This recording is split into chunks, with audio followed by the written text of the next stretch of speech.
G'day, this is Captainoob, and this is an anti-armor Gatling plasma with bullets exploding for area damage and +1 perception, major and minor legendary effects respectively. It's another legacy weapon. You can't get explosive on energy weapons anymore, so that's why it's called legacy, something that was left behind, obviously when it's patched.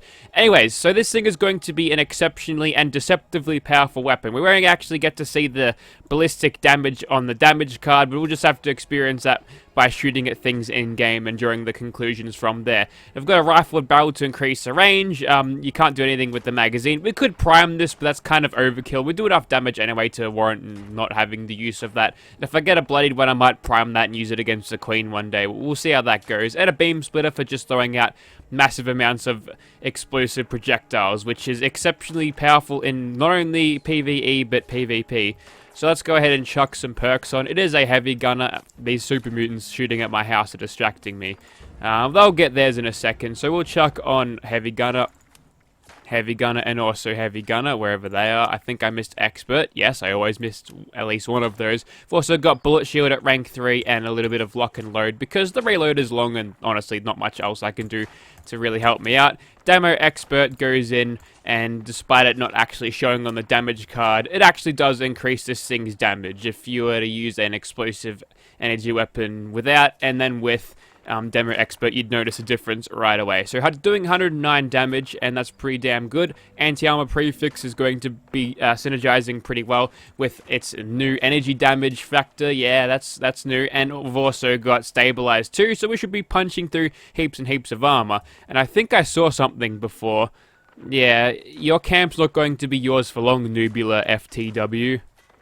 Okay, so I went and took over the camp and nothing happened. Very, very boring.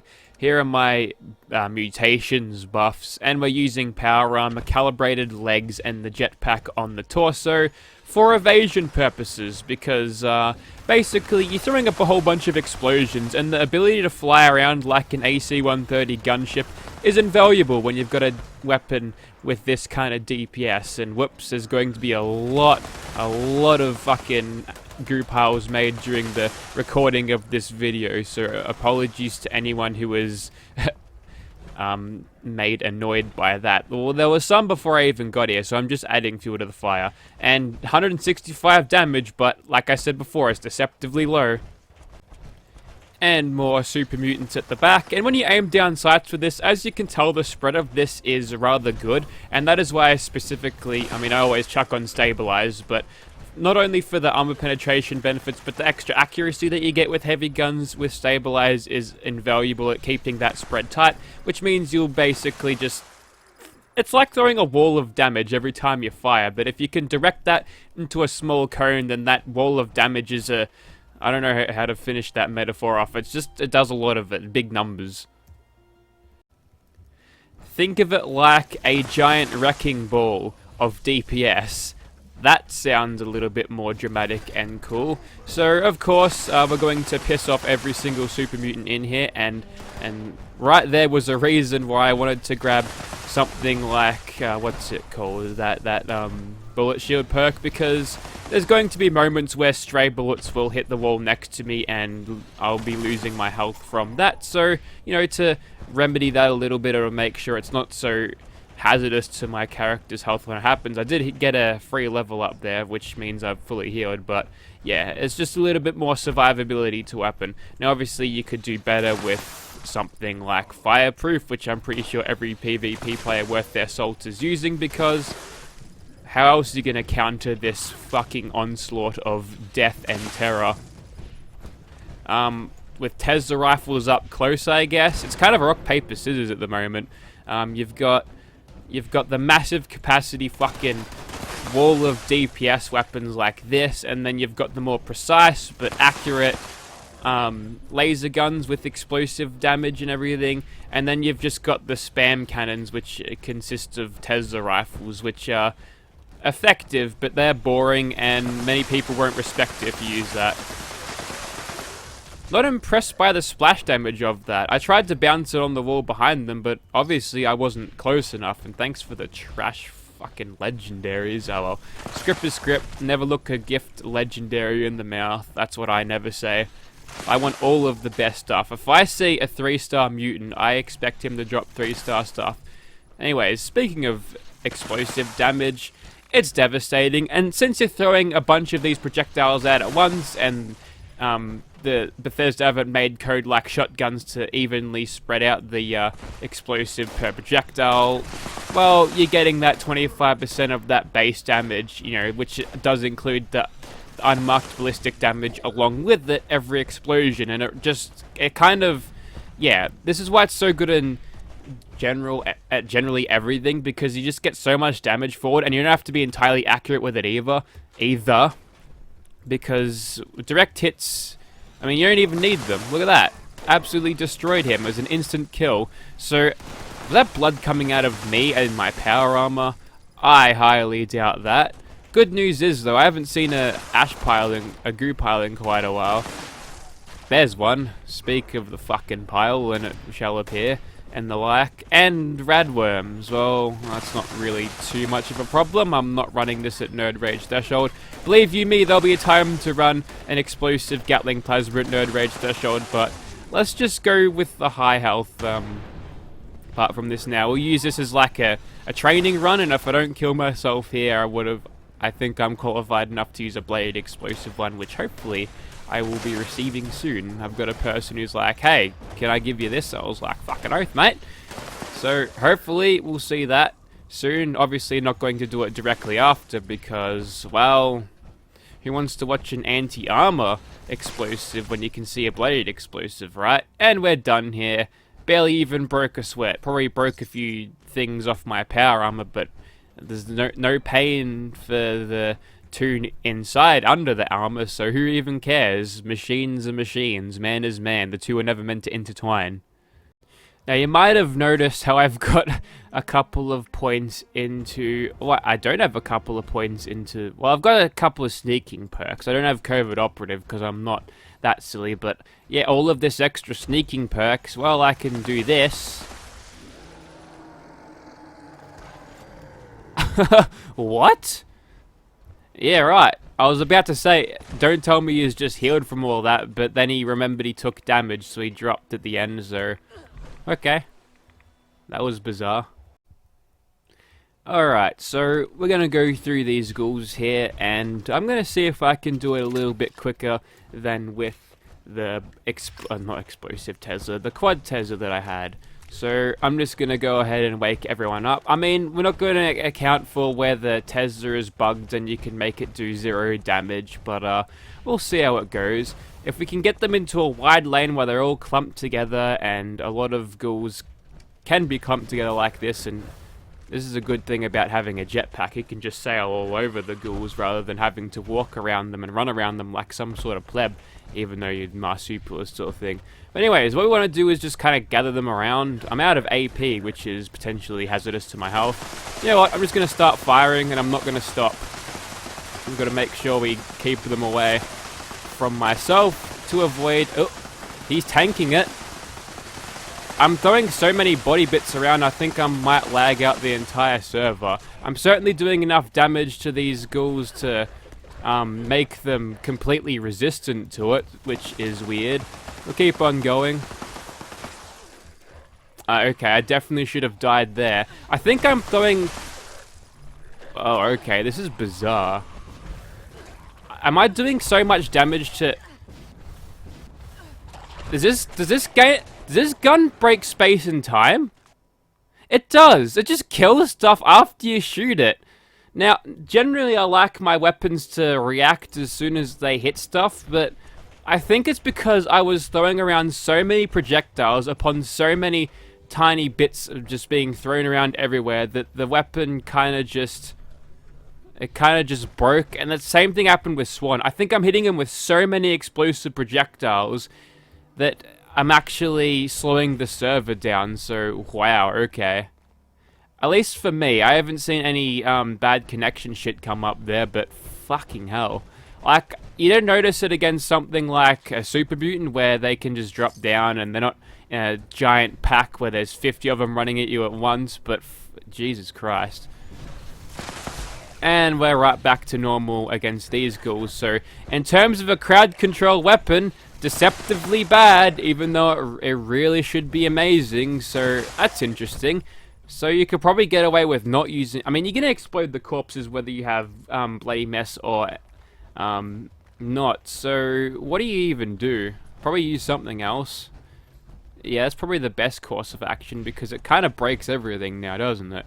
And there's one ghoul left, but I think you get the point of this. It's a very strange weapon, and if you're too quick with it, the game will bite you in the ass, which is bizarre. Oh wait, there you are. Alright.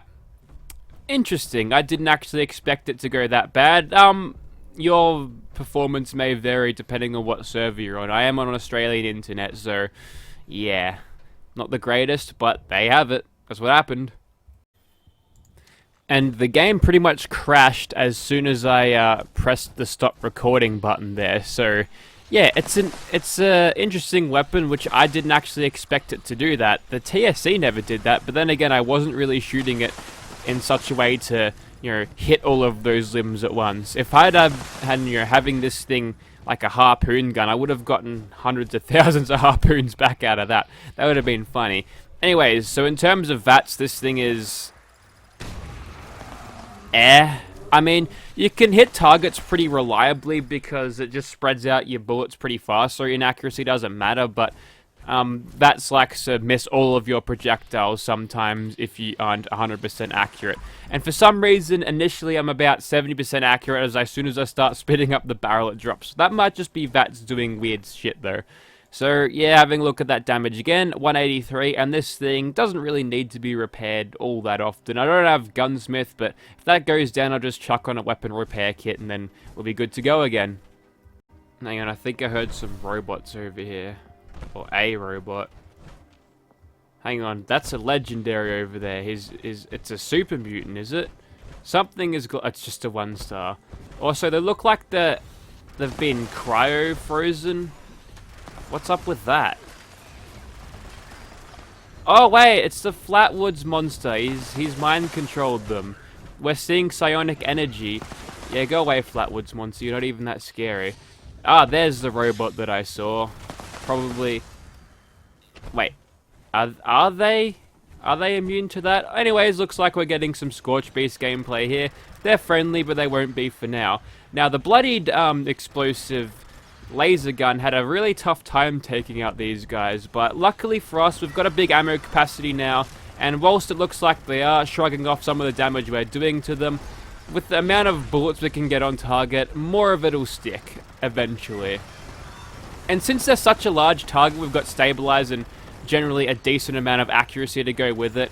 We're not actually missing all that many shots, but as you can tell, every time we're hitting these guys, like every new attack on them, we're starting to see that weirdness happen where they're just regenerating their health, although that one didn't. He was landed though, and they seem to be a little bit more reliably struck when they've landed, which is a tactical error on their part. They didn't learn anything from what happened to the Skyrim dragons, but we don't even use Dragon Run. We just shoot them and they just fall to the ground. Technology beats dragons every time.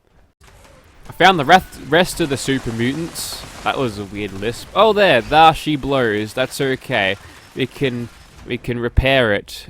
Chuck one of those on, and we're good to go once more. Make sure we actually equip that, which I could have done from my quick menu, but yeah, it hasn't got a terrible condition rate. I remember they made a big old adjustment at some stage to fix all of the heavy guns which weren't properly balanced, because I don't know, it just didn't strike anyone at Bethesda that, hey, these weapons fire a lot and use a lot of ammo, let's not tune their condition bars so they're not breaking all the time. That was off the books, because did anyone have a coherent thought in the development of 76?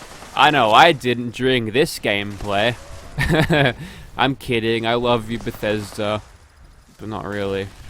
Anyways, so we'll keep on going. Looks like we've drawn some super mutants here. I was meant to go here and then go to the Fissure Site Prime and pick fights with bats there, but that kind of... I mean, the Flatwoods monster showed up and there was some Scorch Beasts there, so I thought, you know what, that'll do.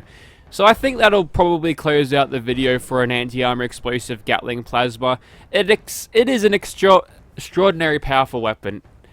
Yeah, that one. Extraordinarily powerful. So, if you ever have a chance to get one, jump at it. I can probably think of one that could... Only one that could be better. Also, in terms of PvP, I might just pull some gameplay off the stream and not do any commentary over it. Just, you know, chain together a couple of kills that I got. And I was playing against a guy who was using a legacy Gatling plasma as well. I wasn't actually sure what it was. But, yeah, we did... It's a very hard thing to beat. And even if they are using one themselves, you can... I mean, I think I got him more than he got me, but still. It's not a very easy fight to win, and apparently these guys are back, or I just missed them. And the game sees fit to tell me now that my Gatling plasma is broken, which it is clearly not. Anyways, that'll close out my commentary for this part of the video. Enjoy the fucking PvP. Thank you for watching, guys. Well, in that case...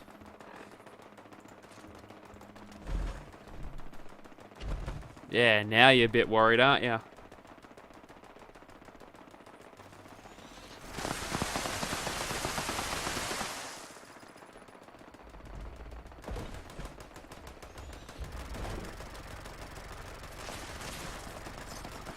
See, this is why everyone uses legacy Gatling plasmas. This is anti-armor explosive. Could you imagine what it would be like with blade explosive? Oh, it's just a dude.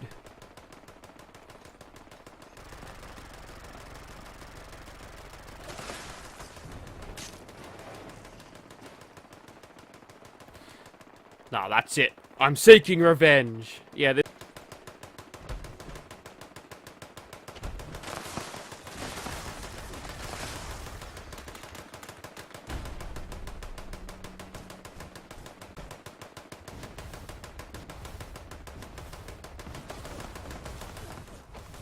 Oh, he got me.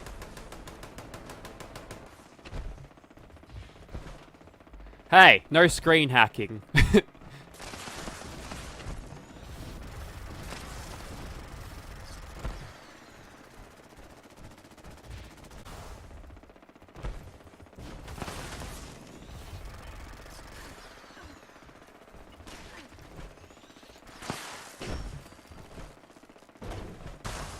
The TSC one sucks, man.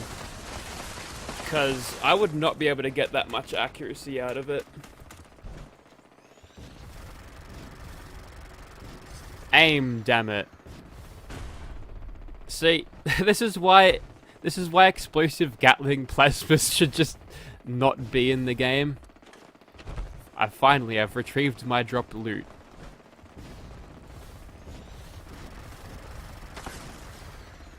Now, I'm pretty sure he's using some of that scary-ass Volt Raid power armor, because I did have that poison thing on me, which causes performance problems, I've heard.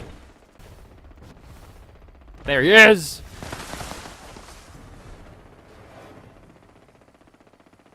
I'll get him. Post-mortem. Yes!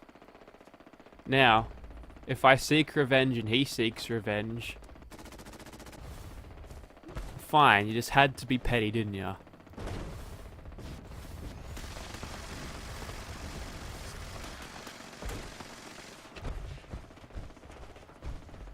Tell you what, I think I'd be doing a little bit better in these fights if... Oops. If I wasn't so low health.